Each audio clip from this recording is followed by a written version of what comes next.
He was always different. Always different. With Ronald? Yeah. It was sweet. We used to get up to some crazy shit. You know, the man could be brilliant to work with, but sometimes he could just be an asshole. The biggest fucking asshole you've ever met. He would just look at those cows and go, Daisy, great looking steak. I can see her in a burger. You know, we used to wonder, but what do you do? Bouncing around? Wow, you really don't know the guy. Oh, well, Ronald and I met back at university. It was me, him, and the Colonel.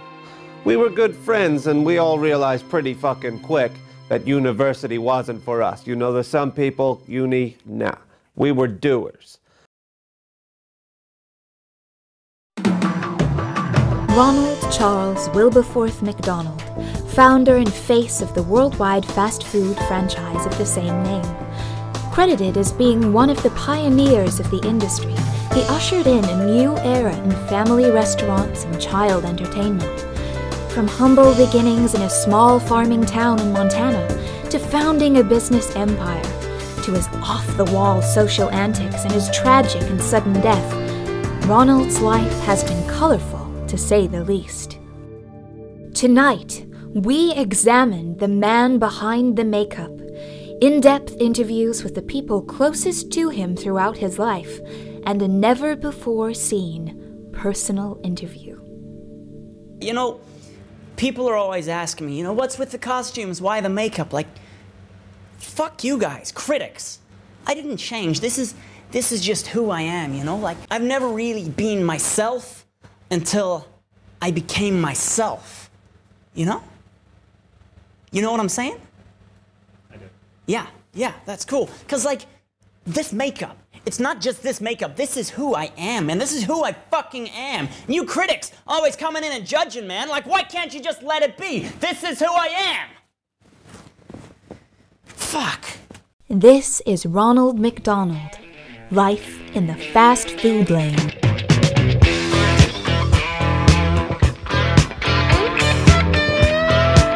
So far.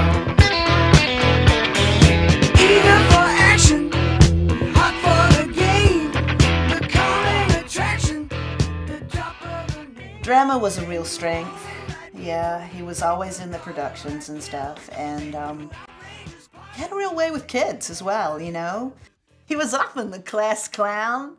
You know, his teachers would, when we got to parent interviews and stuff, you know, we'd go down there and we'd hear, some of the funniest stories, you know, about what Ronald did in class. I laughed so much sometimes, but Ronald wasn't that useful on the farm. But, you know, he was great in the kitchen. Well, I don't need to tell you that. You know how good he was in the kitchen. When he left school, he got a culinary scholarship to UCLA. We were so proud of him. You know, the first time I met Ronald, he was in the middle of a quad, juggling. And who juggles at university? Kids at my school got their asses kicked for juggling. But Ronald had a fucking crowd of people watching him. And so anyway, over a burger one night, we started tossing around some ideas. We both kind of wanted to start a restaurant. So we did, with the Colonel. But, you know, at the time he was a lieutenant, of course, but it was all good until some of our ideas started clashing, and, you know, we had different recipes, and I wanted things my way. So, after a month or two, things went kaput.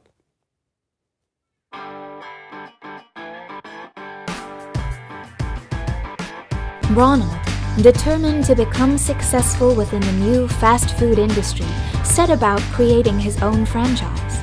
His aggressive business strategies, family-friendly restaurant template, and comic antics as the mascot of his own company earned him the reputation of a schizophrenic entrepreneurial genius.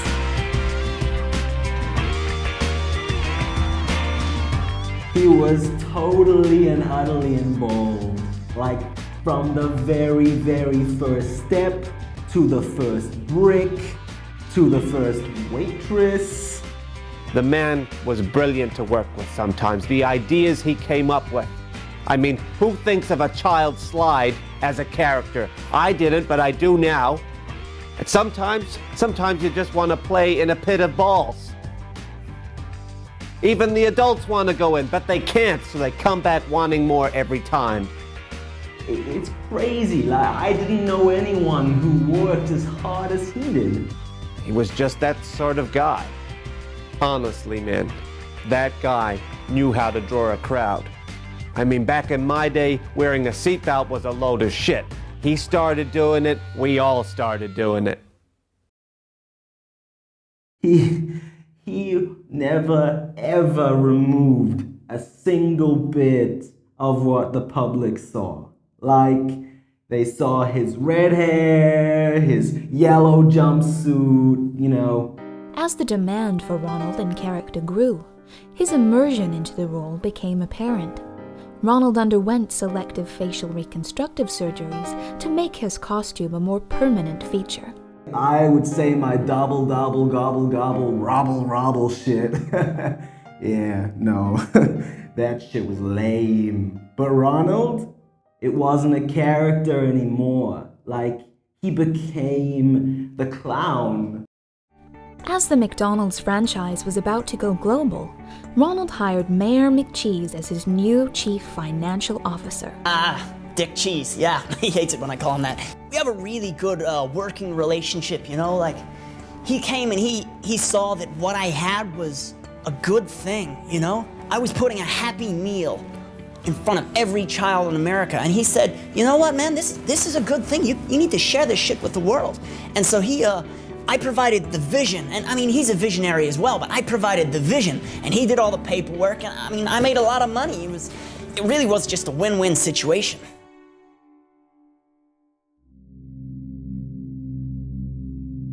Look, some people have been trying to spread rumors that we've been staying in the game by like bullying tactics and pushing the competition out.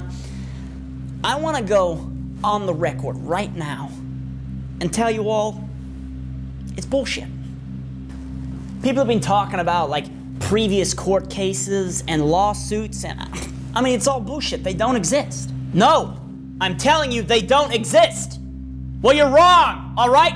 You're wrong. Look, that fucking Kentucky Fried Chicken and his bullshit little Burger King, those guys are fucking assholes, man. They are idea-stealing, cheating, jealous bastards, all right? No, I don't give a shit what you think. I don't give a fuck where you've been, all right? Because I was here. I wasn't there. It didn't happen, all right?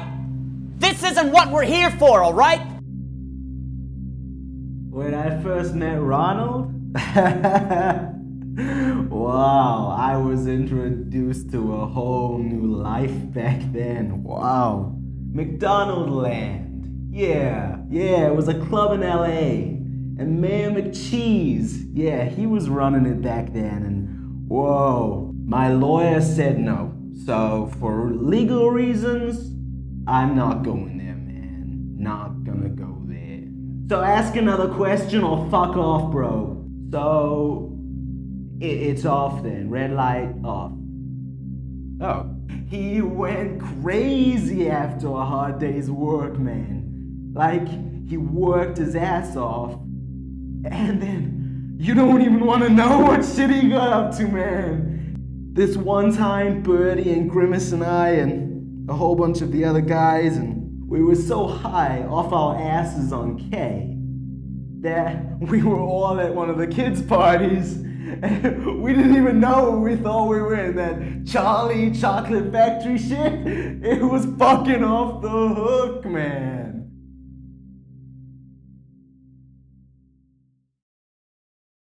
I mean, don't even get me started when they had a kids party, you know? He was up at like 4 a.m. practicing his shit. He was there for the kids. Ronald was great with kids, you know. He knew he was a role model, and he took it really seriously, right through to the end. The kids came first as far as he was concerned. He was an entertainer, you know? An entertainer. And the kids were his audience. I mean, yeah, the parents and stuff, they got all excited and shit, and, you know, they were keen for him too. But it was the kids that really brought him along.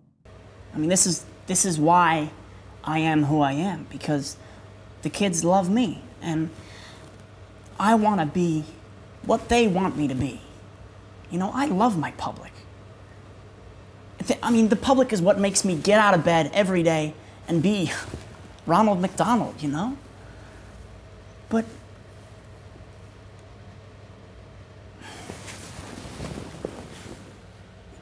you know, sometimes it's hard just to always be perfect, you know? I mean,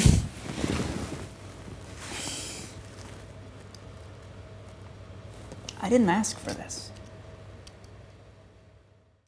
In the weeks before Ronald's death, when this interview was filmed, it became apparent that the price of fame was taking its toll. Evidence suggests that this continued pressure from the press and the public may have triggered Ronald's downward spiral.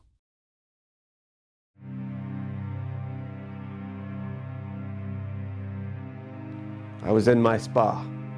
Had a couple of girls over, having a bottle of vino, and it came on the radio.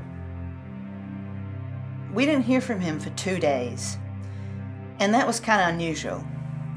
And then I had the press knocking on the door, wanting to come in, you know, wanting information, wanting, and Ronald was a public figure, so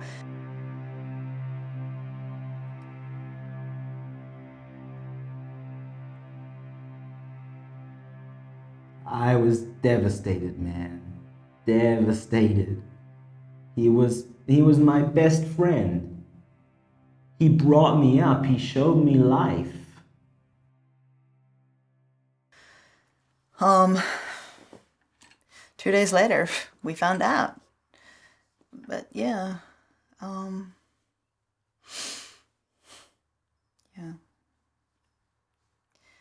yeah, sorry.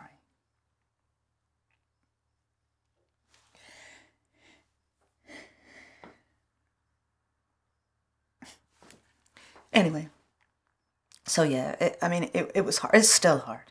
It's still hard talking about it. He was my baby. I love him, you know. He lived a crazy, crazy life. It was just all too much for him. It was too much for anyone. When you're on top, there's a lot of dangers, a lot of things that you could indulge in. And you know, when you got a lot of money, people want to be seen with you, they want to be around you, they want to be you. Not everyone can handle that. Some people, they make bad choices. He just got consumed by the people he was pleasing, and it just overcame him. It overcame him. The fast food business, just never going to be the same again. The rules have just changed. Who's going to do what he did? No one. That's who, no one. We'll just be silhouettes, shadows of what he did.